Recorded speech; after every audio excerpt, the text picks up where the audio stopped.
Assalamualaikum warahmatullahi wabarakatuh. Anak-anakku semua, pertemuan kita kali ini kita masih melanjutkan pembahasan tentang bilangan berpangkat pecahan atau yang lebih kita kenal dengan bentuk akar. Setelah pada pertemuan yang lalu kita belajar tentang apa itu merasionalkan bentuk akar.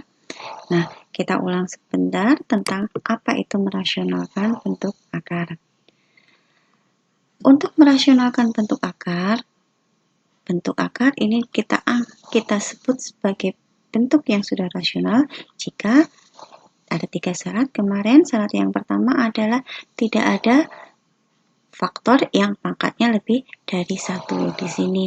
Jadi ini sudah bentuk sederhana karena dia faktornya ini tidak ada yang pangkatnya lebih dari 1. Beda dengan yang di sini akar X pangkat 5. Ini pangkatnya 5 lebih dari 1. Demikian juga dengan akar X pangkat 3. Jadi bentuk rasional dari bentuk akar itu adalah berfaktornya ini harus berpangkat 1.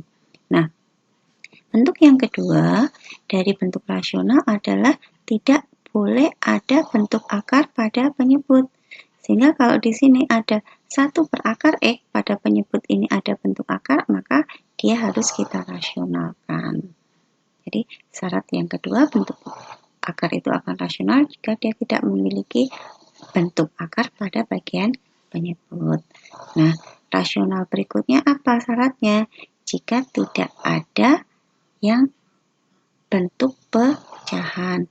Nah, akar 10/2 ini bentuk sederhana karena di dalam akar itu adalah bilangan 10, bukan pecahan. Beda dengan ini, akar 5/2. Di dalam akar itu ada 5/2. 5/2 ini adalah pecahan. Sehingga akar 5/2 bukan merupakan bentuk sederhana atau bukan merupakan bentuk rasional. Nah, pertemuan kita kali ini kita akan masih melanjutkan tentang merasionalkan penyebut bentuk akar. Pada pertemuan terdahulu, kita ketemu dengan pecahan yang berbentuk A per akar B. Pada penyebut di sini ada 1 bentuk akar, ada 1 faktor yaitu akar B. Nah, cara menyelesaikannya atau merasionalkannya bagaimana? Cara merasionalkannya dengan mengalihkan dengan bentuk akar itu sendiri pada pembilang dan penyebut. A per akar B kita rasionalkan dengan mengalihkan bilangan tersebut dengan akar B per akar B, sehingga A per akar B ini akan rasional dengan menjadi A per akar B dikalikan akar B per akar B. Pembilang dikalikan pembilang A akar B, penyebutnya akar B dikalikan dengan akar B, hasilnya adalah B. Pada pertemuan yang lalu sudah kita bahas akar B dengan akar B dikalikan dengan akar B, maka hasilnya adalah bilangan itu sendiri. Akar 7 dikalikan akar 7, hasilnya adalah 7. Akar 20 dikalikan akar 20, hasilnya adalah 20. Ini sudah kita bahas pada pertemuan yang lalu. Nah, pertemuan kita kali ini kita akan merasionalkan bentuk akar jika pada penyebut tersebut tidak hanya terdiri dari 1 suku. Nah, contohnya di sini A per B plus akar C. Pada bagian penyebut ada 2 suku, yaitu B dan akar C. Nah, salah satu suku tersebut ada yang berbentuk akar. Ini belum rasional karena salah satu syarat bilangan atau bentuk akar itu rasional jika pada penyebut tidak ada bentuk akar. Di sini masih kita jumpai akar C pada bagian penyebut. Nah, jika kita ketemu yang seperti ini, maka cara merasionalkannya adalah mengalihkan nanti baik pembilang maupun penyebut dengan sekawan dari B plus akar C. Nah, sekawan dari B plus akar C itu siapa? Sekawan dari B plus akar C ini hanya dengan mengubah tandanya ini saja. Kalau B plus akar C, maka sekawannya adalah B min akar C. Kalau di sini B min akar C, berarti sekawannya adalah B plus akar C. Nah, jadi bentuk rasionalnya, cara merasionalkannya, kalau kita punya A per B plus akar C, maka kita kalikan dengan sekawan dari B plus akar C tadi, yaitu B min akar C. Sehingga A per B plus akar C akan kita kalikan pembilang dengan B min akar C dan penyebut dengan B min akar C. Nah, satu yang perlu kalian ingat, kita di sini nanti pada penyebut akan ketemu B plus akar C dikalikan dengan B min akar C. Pada pembelajaran di kelas 8, pada saat kita belajar tentang bentuk aljabar, kita sudah ketemu jika kita punya B plus akar C dikalikan dengan B min akar C, berlaku sifat distributif, maka B dikalikan dengan B min akar C, B yang ini dikalikan dengan semua yang di belakang. Selanjutnya yang plus akar C ini kita kalikan dengan semua yang di belakang B min akar C. Nah, berarti B dikalikan B kuadrat, B dikalikan min akar C, min B akar C. Kemudian yang di sini akar C dikalikan B, berarti sama saja B akar C. Penulisan yang tidak punya akar biasanya kita tuliskan di depan, berarti menjadi B min akar C. Sedangkan yang di belakang akar C dikalikan negatif akar C. Akar C, berarti hasilnya adalah negatif C. Plus dikalikan dengan negatif, hasilnya adalah negatif. Sehingga kalau kita punya B plus akar C dikalikan dengan B min akar C, hasilnya akan sama dengan B kuadrat dikurangi dengan C. Nah, sehingga kita kembali untuk merasionalkan penyebut bentuk akar. Jika kita punya A per B plus akar C, kita rasionalkan dengan sakawannya menjadi A per B plus akar C, pembilang dikalikan dengan B min akar C, penyebut juga dikalikan dengan B min akar C. Yang ini ya yang perlu kalian perhatikan di sini. Sehingga kalau begitu bagaimana?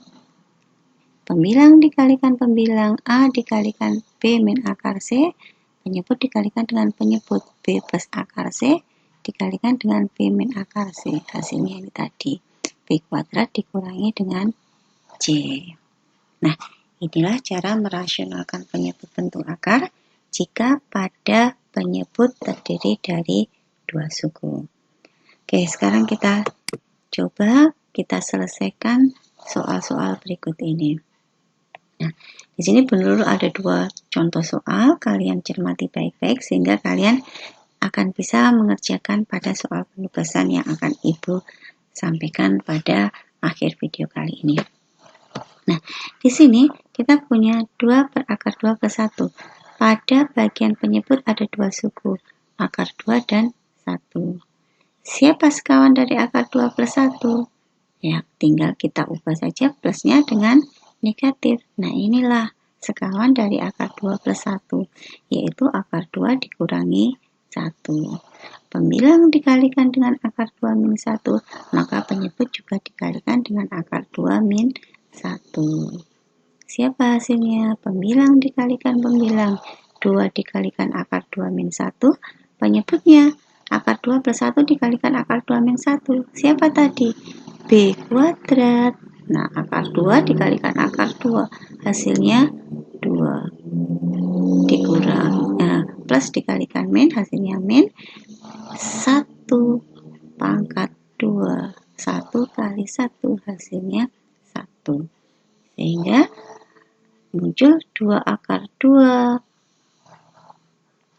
dikalikan, ini 2 dikalikan akar 2 hasilnya 2 akar 2, 2 dikalikan 1 hasilnya 2, 2 dikurangi 1, 1. Sehingga 2 akar 2 per 2 per 1, atau angka 1 sering tidak kita tuliskan, sehingga hasilnya adalah 2 akar 2 dikurangi 2. Oke, cukup jelas ya, kalian cermati satu persatu. Nah, kemudian di sini contoh yang kedua. Pada pembilang ada akar 3. Pada penyebut semuanya bentuk akar. Akar 3 dikurangi akar 2. Ya, jangan bingung, ini juga sama bentuknya, sama seperti tadi. Sekawannya siapa? Tinggal kita ubah saja negatif ini dengan plus. Pengurangan dengan penjumlahan, sehingga akar 3 dikurangi akar 2, sekawannya adalah akar 3 plus akar 2. Tinggal kita kalikan pembilang dan penyebut dengan sekawannya. Nah, udah seperti ini. Nah, sekarang pembilang dikalikan, akar 3 dikalikan dengan ini semua, akar 3 dikalikan akar 3 plus 2. Kemudian penyebutnya siapa?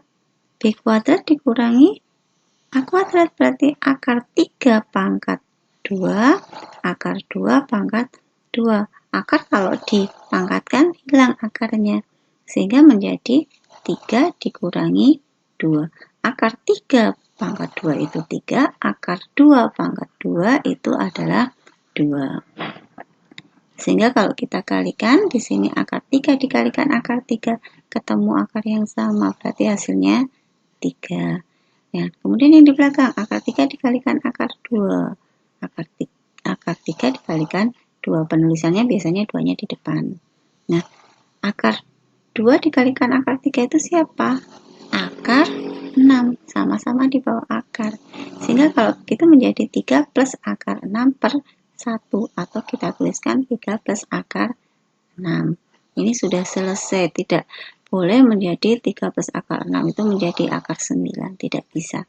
Karena yang satu tidak memiliki akar, yang satu memiliki akar. Ini bukan akar yang sejenis atau suku yang sejenis, sehingga tidak bisa dijumlahkan. Ini sudah merupakan hasil akhirnya. Nah, demikian anak-anak materi kita untuk kali ini. Silakan kalian pahami baik-baik. Jika ada pertanyaan, silakan didiskusikan di kolom komentar. Jangan lupa kalian kerjakan penugasan berikutnya. Maaf ini ya. Silakan kalian kerjakan penugasan 10 berikut ini. Demikian video tutorial kali ini. Tetap semangat. Kita akhiri. Assalamualaikum warahmatullahi wabarakatuh.